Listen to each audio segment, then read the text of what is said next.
تم کیا یہ نیا چاند ختنہ، یہ فلاں عید مناتے ہو، اتنا زیادہ کشٹ اٹھاتے ہو کس بات کے لیے کہ یہ ہوا تم پہ مہربان ہو جائے؟ تو ہم تمہیں سادہ سا طریقہ بتاتے ہیں، کیا کرو، ایک چٹکی بخور بال کے لیے گزران دو تو سب کچھ ہو جائے گا، بارش بھی آ جائے گی، پیداواری ہو جائے گی، اولاد بھی، سب کچھ ہو جائے گا۔ اور وہ اس بات میں پھنس گئے۔ شاید 40 سال کے سفر میں اور 20 سال کا یہ عرصہ آپ ڈالیں، 60 سال کے اس وقت میں وہ تھک گئے تھے، ٹھیک ہے، اور انہوں نے مان لیا۔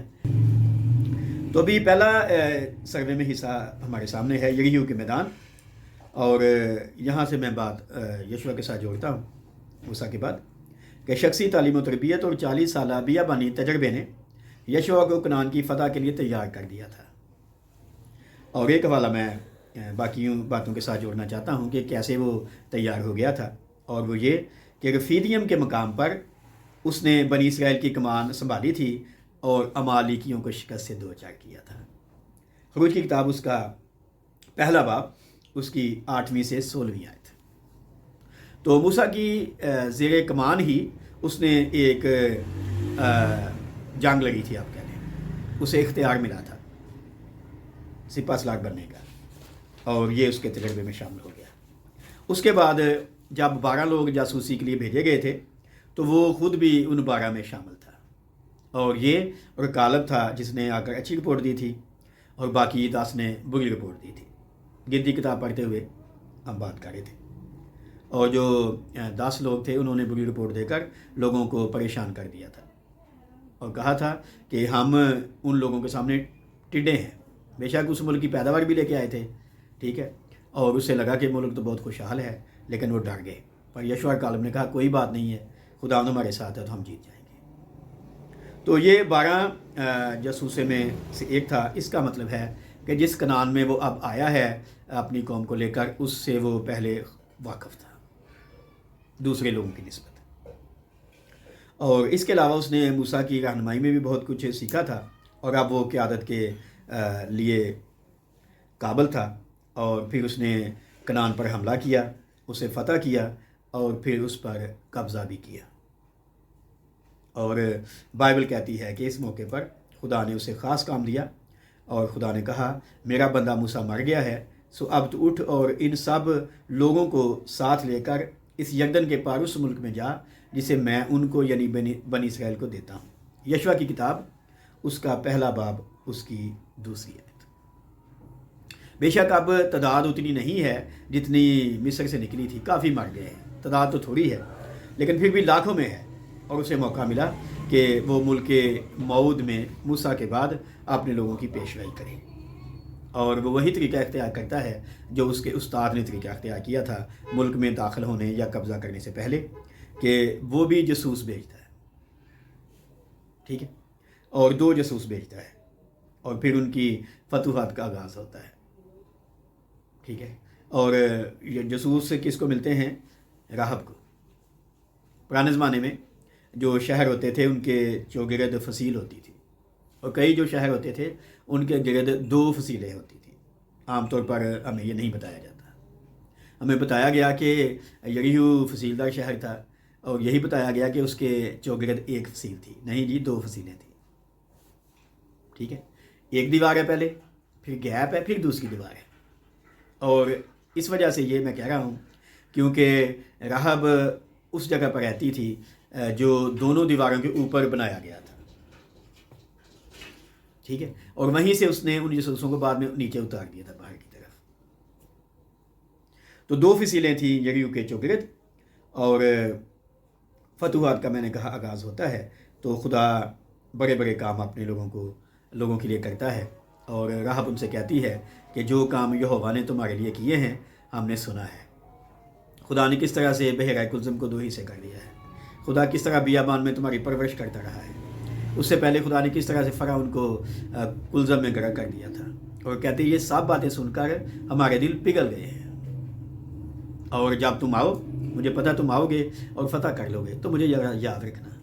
پھر انہوں نے اس کے ساتھ معاہدہ کیا کہ باہر کی طرف، یعنی جیسے کبھی گاؤں میں دیکھیں تو جب وہ چھت ڈالتے ہیں تو بالے جو ہوتے ہیں، جو کئی چھوٹے بڑے ہوتے ہیں تو کچھ بالے باہر نکل آتے ہیں، ٹھیک ہے، تو وہ ایک سرا باہر تھا، تو اس پہ انہوں نے لال رنگ کی ڈوری باندھ دی، یاد دہانی کے لیے کہ جب ہم آئیں گے تو ہمیں یاد رہے گا. تو جتنے حصے پر اس کا گھر بنا ہوا تھا دونوں دیواروں کے اوپر وہ بچ گئی. اس کا خاندان میں اس کا گھر بھی بچ گیا اور خدا نے وعدہ پورا کر دیا. جی سوال کریں گے. تو جس طرح اس کے بارے میں اس کو کریکٹرائز کیا گیا ہے تو وہ کیسے اس بات کو مطلب سنتی تھی، یہ باتیں ساری اس تک کس طرح پہنچتی تھی؟ اور دوسری بات یہ کہ خدا کے لوگوں کی مدد کرنے کے وسیلہ سے اس کا جو سارا پاس تھا اس پہ کیسے مطلب وہ اوور کم کر دیا گیا، کہ اس کو معاف کر دیا گیا، اس کو بچا بھی لیا گیا. 2 سوال ہیں. تو آپ دیکھیں نا کہ بے شک ہماری طرح کا ان کے پاس نیٹ ورک نہیں تھا جیسے آج کل گلوبل ولیج بن گئی دنیا، لیکن پھر بھی آپ اگر پرانے زمانے کی جاسوسی کا نظام دیکھیں تو جیسے ہمارے یہ مگدھ تھا ہندوستان میں، یا یہ ٹیکسلا تھا جہاں ہم ہیں، یا پنجاب تھا، تو ان کا اتنا زیادہ زبردست نظام تھا جاسوسی کا. ٹھیک ہے، تو اگر موسیٰ جاسوس بھیج رہا ہے تو انہوں نے بھی کچھ بھیجے ہوں گے پتہ کرنے کے لیے جو لوگ آ رہے ہیں کل کو انہوں نے یہاں تک آنا ہے، تو پہلا مقام ہمارا ہی ہوگا جس کو وہ فتح کریں گے یریحو کو. تو ڈیفینیٹلی لوگوں نے ایسا مطلب نظام قائم کیا تھا اور انہوں نے اسے فائدہ اٹھایا. لیکن اگر آپ یہ نہ بھی کہیں تو تاجر جو ہوتے تھے ان کے ذریعے بھی کہانیاں پہنچتی تھیں. جب فرعون غرق ہو گیا تھا تو یہ کوئی عام بات تو نہیں تھی نا، یا 40 سال وہ بیابان میں رہے، اور مجھے افسوس ہے کہ ہم وہ ایک مقام نہیں ڈسکس کر پائے لوگوں کی عدم دلچسپی کی وجہ سے. لیکن اگر کرتے تو آپ کو پتہ چلتا کہ تقریباً 37-38 سال ایک جگہ پہ گئے تھے، ہے نا؟ کیا نہیں اتنے ہی گھوم دے گئے، وہ تھوڑا ٹائم نہیں ہے. تو جب ایک جگہ پر بندہ قیام کر لیتا ہے، قافلے ٹھہر جاتے ہیں، پڑاؤ آ جاتا ہے، یا منزل تو نہیں ہے، پڑاؤ آتا ہے، تو پھر وہ باہر نکلتے ہیں. ٹھیک ہے، خریدنے کے لیے، بود و باش کرنے کے لیے، ملنے جلنے کے لیے. ٹھیک ہے، جیسے ہم کرائے پہ رہتے ہیں، ایک جگہ سے دوسری جگہ پر اب جائیں تو بے شک یہ اپنا علاقہ ہی ہے، لیکن پھر بھی آس پاس پڑوسیوں کے ساتھ تھوڑا ہیلو ہائی کرنے میں تھوڑا ٹائم لگ جاتا ہے. ٹھیک ہے، اور جہاں بندہ جاتا ہے پھر وہ دیکھتا بھی ہے کہ جس ماحول میں ہم آس پاس کون رہتا ہے. تو اتنی دیر وہ وہاں رہے تو آس پاس ملتے جلتے تو ضرور ہوں گے نا، تو ان سے بھی باتیں تو پہنچی. کیا خیال؟ تو جیسے وہ کہتی ہے ہمارے دل پگھل گئے ہیں، تو خواہ کسی بھی وجہ سے اس کے پاس باتیں پہنچی، وہ باتیں پہنچی. اور اس کے لیے زیادہ آسان تھا یریحو تک باتیں پہنچنے سے پہلے اس تک پہنچنا، کیونکہ وہ بالکل فصیل کے پاس ہی رہتی تھی نا. اس نے بھی گزرنا تھا، وہاں سے گزر کے ہو گیا کہ جانا تھا. تو شاید وہ پوچھتی بھی ہو، جس طرح کا اس کا کام تھا، اس کے پاس بھی رنگ برنگے لوگ آتے تھے، تو اس طرح بھی اس کے پاس خبریں پہنچتی تھیں. جی دوسری بات آپ نے کیا کہی؟ دوسری بات یہ سر کہ فضل کس طرح ہو گیا اس میں؟ ہاں، فضل اس طرح ہو گیا کہ اس نے مان لیا سب کچھ. آپ کہہ لیں اس نے سرنڈر کر دیا. جب وہ کہتی ہے کہ یہوہ نے جو کچھ تمہارے لیے کیا ہے، ہمارے دل پگھل گئے ہیں، تو اس نے یہوہ کے آگے سرنڈر کر دیا کہ ہمیں معاف کر دے یا ہمیں ہلاک مت کرے. تو اس وجہ سے اس پہ فضل ہو گیا. اس کو نہیں پتا تھا کہ مجھ پہ فضل ہو جائے گا، اس کو تو صرف معافی تک کی تھی کہ معافی مجھے مل جائے، میں بچ جاؤں، میرا خاندان بچ جائے، ہم ہلاک نہ ہوں. فضل یہ ہو گیا کہ اسے مسیح کے شجرہ نسب میں شامل ہونے کا موقع ملا، اور یہ تو اس کو نہیں پتا تھا کہ ایسا بھی ہو سکتا ہے. ٹھیک ہے جی، کچھ اور کہیں گے؟ یہاں پر آ کر جب وہ پہنچے ہیں جاسوس واپس، تو انہوں نے رپورٹ دی ہے کہ ہم یہ معاہدہ کر کے آئے ہیں راہب کے ساتھ، اور پھر آگے بڑھنے کے لیے قوم بالکل تیار ہے. اور یہاں میں کہنا چاہتا ہوں، پھر شاید آپ کہیں کہ میں کیوں بار بار یہ کہہ رہا ہوں، کاش ہمیں موقع ملتا اور ہم دیکھتے کہ کیسا معجزہ ہوا یہاں. ٹھیک ہے، جب ٹائم آیا ہے دریا پار کرنے کا تو دریا کناروں سے بھی اوپر اچھل رہا ہے. بے شک موسم بہار ہے، بے شک موسم برسات نہیں، لیکن اچھل رہا ہے. اور جب ہم پڑھے تھے 92 میں اسلم ضیائی صاحب سے، تو انہوں نے ہمیں ایسے ہی عہد عتیقہ سر پڑھاتے ہوئے ایک بات کہی. بہت سی باتیں وہ ایسے میں بیٹھا ہوتا تھا، سامنے وہ بیٹھتے تھے، تو میری دلچسپی کی وجہ سے وہ کچھ ایسی باتیں بھی واضح کر دیتے تھے جو شاید نہ کرتے. تو مجھے انہوں نے بتایا، مختار وہ نہ ایسا ہوا کہ یہ مقام ہے، یہاں نام انہوں نے بتایا، اور اس کے بعد دوسرا مقام ہے، اتنے حصے میں یردن کا پانی خشک ہو گیا تھا، اور انہوں نے کہا کہ میں نے وہ مقام دیکھے ہوئے ہیں اور ہمیں بھی اشتیاق ہوا، لیکن ہم ابھی تک نہیں جا پائے۔ کہنے کا مطلب یہ ہے کہ خدا نے کیسا معجزہ دکھایا، حالانکہ وہ تھوڑا اور ویٹ بھی کر سکتے تھے، جیسے 40 سال کر لے ہو، تھوڑا 2 منٹ کو زیادہ کی سی، لیکن نہیں جی، ٹائم آ گیا ہے۔ تو کیا ہوا، خدا نے وہ طغیانی جو تھی اس کو کنٹرول کیا اور دریا کا پانی سکھا دیا، اور دریا پار کرنے کے بعد اسرائیلی سب سے پہلے جس مقام پر پہنچے اس کا نام تھا جلجال، لکھنا چاہے تو لکھ سکتے ہیں، ٹھیک ہے۔ یریحو میں داخل ہونے سے پہلے وہ جلجال تک پہنچے، اور 4 دن کے بعد، یعنی جب وہ جلجال میں پہنچے ہیں تو اس وقت 10 نیسان تھی۔ 4 دن کے بعد 14ویں تاریخ کو، نیسان کی 14ویں تاریخ کو، وہ یریحو کے میدانوں میں عید فصح منا رہے تھے، اور یشوع کی کتاب اس کا 5واں باب اس کی 10ویں آیت میں آپ یہ پڑھ سکتے ہیں۔ اگلے دن من موقوف ہو گیا، یعنی وہ کھانا جو فرشتے کھاتے تھے وہ دھنیا کی طرح تھا، بیج، اور اس کا ذائقہ شہد کی مانند تھا۔ زبور 78 کہتا ہے کہ انہوں نے فرشتوں کی غذا کھائی تھی۔ وہ من، حالانکہ اس کا نام من نہیں تھا، ہم نے سمجھا اس کا نام من ہے، ٹھیک ہے۔ اگر آپ عبرانی میں پڑھیں تو انہوں نے کہا اس کھانے کو دیکھ کر مان ہو، یہ کیا ہے، اور لکھا نہیں اس کا نام، کہ بتایا گیا انہیں کہ یہ ہے۔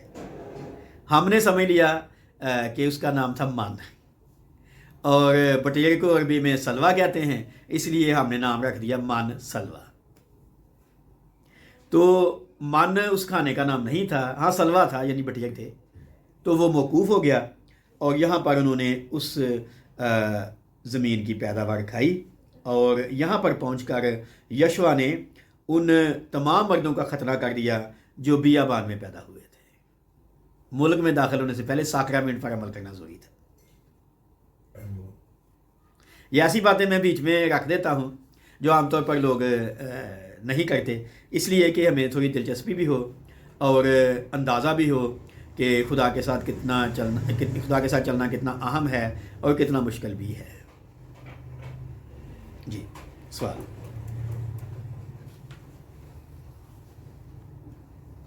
بولیں۔ دوسرا حصہ ہے یریحو کی فتح۔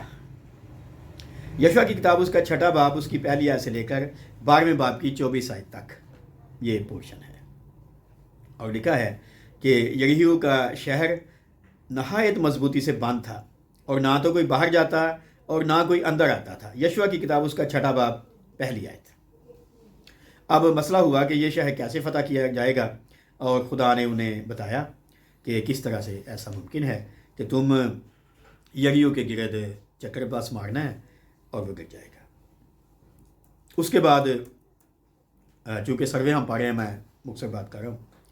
اگلا جو شہر تھا اس کا نام ہے آئی، جو اردو ترجمے میں لکھا گیا ہے، اور ایک شخص ہے ماہر آثار قدیمہ، رائٹ اس کا نام ہے، مصنف ہے بائبل کا، وہ کہتا ہے کہ بیت ایل سے 1.5 میل جنوب مشرق میں ایک جگہ ہے جسے تل کہا جاتا ہے، اور یہی وہ جگہ تھی جس پر آئی کا شہر آباد تھا، یعنی جب انہوں نے کھدائی کی ہے لوگوں نے تو انہوں نے نکالا۔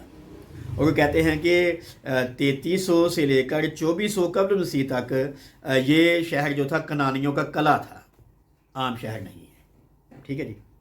اور جب بعد میں برباد ہوا تو تقریباً 1000 قبل مسیح تک یہ کھنڈر بنا رہا، لیکن انہوں نے جو کہ یریحو کو فتح کر لیا تھا، اس لیے انہیں اس کو فتح کرنا کوئی اتنا مشکل کام نہیں لگا۔ جاسوسوں نے آ کر بتایا کہ اس کی آبادی بھی تھوڑی ہے، اور وہاں پر یریحو کی طرح بھاری لشکر لے کر جانے کی بھی ضرورت نہیں پڑے گی، آپ صرف 3000 سپاہی لے جائیں تو فتح کر لیں گے، ٹھیک ہے۔ اور ایسا ہی ہوا، جب وہ 3000 سپاہی لے کر پہنچے، حملہ کیا، تو یریحو کی شکست کو دیکھ کر وہ دشمن جو ہے واپس بھاگ کھڑا ہوا، لیکن کام پھر الٹا ہو گیا۔ یہ بھی ہم اس طرح نہیں بتایا جاتا کہ پہلے وہ بھاگ گئے تھے ائی والے. ہمیں تو سنڈے اسکول میں یہی بتایا گیا کہ نہیں بھاگے تھے. خیر تو وہ بھاگ گئے، لیکن معاملہ خراب اس لیے ہو گیا کہ خدا ان کے ساتھ نہیں تھا. خدا کیوں ساتھ نہیں تھا کہ پیچھے جو معاملہ ہوا تھا یہ بھی اس طرح نہیں بتایا گیا کہ یریحو کو جب فتح کیا گیا تھا تو جو مال غنیمت ملا تھا اس مال غنیمت میں سے اکن نے چوری کر لی تھی. اکن کی چوری کا تو ذکر کیا جاتا ہے لیکن کہاں سے کی تھی یہ نہیں بتایا گیا. خیر تو کیا ہوا، خدا نے انہیں بتایا کہ تمہیں کیوں شکست ہو گئی ہے، بڑے مرحلے کو تم نے جیت لیا، چھوٹے پر کیوں ہار گئے ہو، کیونکہ تم میں گناہ ہے. جب معاملہ ٹھیک کیا گیا، اکن کو اس کی فیملی کو سزا دی گئی، تو دوبارہ پھر یشوع نے خود ائی پر چڑھائی کی. اور پہلی بار جب وہ شکست کھا گئے تھے اسرائیلی تو ائی کا بادشاہ بڑا بےتاب تھا کہ دوبارہ آ کے تو انہوں نے پھینٹی لاوا گی، پر اسے پتہ نہیں تھا اب یشوع بھی آ رہا ہے، اب خدا بھی آ رہا ہے. تو اس کی ساری بےتابی دھری رہ گئی اور انہوں نے شہر کو فتح کر لیا یشوع کی قیادت میں. ٹھیک ہے، اور خدا کا فرشتہ آیا، اس نے کہا میں خدا کی فوجوں کا سردار ہو کر آیا، اور وہ فتح انہوں نے کر لیا. ایک اور شہر تھا آگے جباؤن، یہ ائی سے بہت بڑا تھا، اس کے سب مرد بھی بہادر تھے. یشوع 10 باب 2 آیت. اور اس مقام پر منظر کچھ بدل گیا ہے. یریحو کی اور ائی کی فتح کا حال سن کر جباؤن کے لوگوں نے یشوع کے ساتھ صلح کا عہد باندھنے کے لیے ایک چال چلی. جب انہوں نے ان کے ساتھ صلح کا ہاتھ بڑھایا تو ارد گرد کی باقی جو قومیں تھیں انہوں نے جباؤن پر چڑھائی کر دی کہ تم اسرائیلیوں کے ساتھ ہاتھ کیوں ملا رہے ہو. ٹھیک ہے، لہٰذا مقامی حاکموں میں سے 5 بادشاہوں نے جباؤن پر حملہ کر دیا. اس موقع پر اسرائیلی لشکر جباؤن کی مدد کے لیے آگے بڑھا اور حملہ آوروں کو شکست کی دھول چٹائی. یشوع کی پیشوائی میں بنی اسرائیل کی دیگر فتوحات میں جنوب اور مغرب کے تمام شہر اور شمال کے تمام بادشاہوں کی شکست اس میں شامل ہے. اور جیسے میں نے کہا کہ انہیں تو سب کو مار دینا چاہیے تھا، تو اس طرح جب وہ آپس میں لڑ رہے تھے تو اصولی طور پر یشوع کو جباؤنی کی مدد کرنے کے لیے نہیں جانا چاہیے تھا. مدد کر کے انہوں نے صلح کر کے اپنے ساتھ انہوں نے ملا لیا، تو یہ غلط ہو گیا. اور میں نے بتایا کہ یہ جنوب اور مغرب کے تمام شہر، شمال کے تمام بادشاہوں کی شکست اس میں شامل ہے، کیونکہ پوری تفصیل اس کتاب میں ان فتوحات کی نہیں دی گئی. تو دریائے یردن کے مغرب میں شکست سے 2-4 ہونے والے بادشاہوں کی تعداد 31 تھی. ٹھیک ہے، وہ شہر بھی اس میں شامل ہیں جن کا اس کتاب میں ذکر نہیں کیا گیا. 31 بادشاہ. تفصیل میں کبھی موقع ملا تو جائیں گے تو میں بتاؤں گا. تقریباً 24 سال کی جنگ، کنعان میں داخل ہونے کے بعد 24 سال کی جنگ، 31 بادشاہوں کو شکست، پھر بھی قبضہ نہیں بحال ہو گیا. حیران ہم سمجھے کہ اسی دن چلے گئے تھے شاید. جی، تیسرے مرحلے پہ آنے سے پہلے سوال ہے تو کر سکتے ہیں، آخری ہے یہی سب.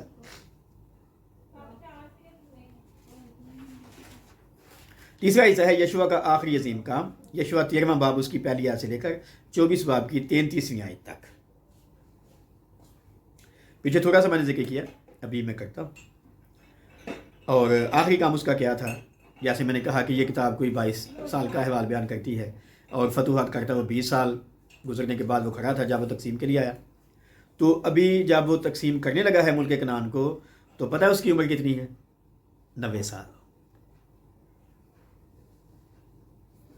ٹھیک ہے، اور روبن، منسی کا آدھا قبیلہ اور جاد نے تو پہلے ہی یردن کے مشرق میں اپنی میراث پا لی تھی، اور باقی سارے 9 قبیلے اب قرعہ اندازی کے ذریعے سے مغرب کی جانب اپنی میراث پاتے ہیں. خیمہ اجتماع افرایم کے علاقے میں سیلا کے مقام پر نصب کیا گیا. اور کیوں سیلا کے مقام پر نصب کیا بتا سکتے ہیں؟ شاید پھر کوئی ویڈیو سن کر کہے تو ہی سمجھے ساری گلیں دھیان نہیں ہوندی ہیں. یشوع بتا سکتے کس قبیلے سے تھا؟ کبھی پڑھا ہو، سنا ہو؟ موسیٰ تو لاوی سے تھا نا یشوع.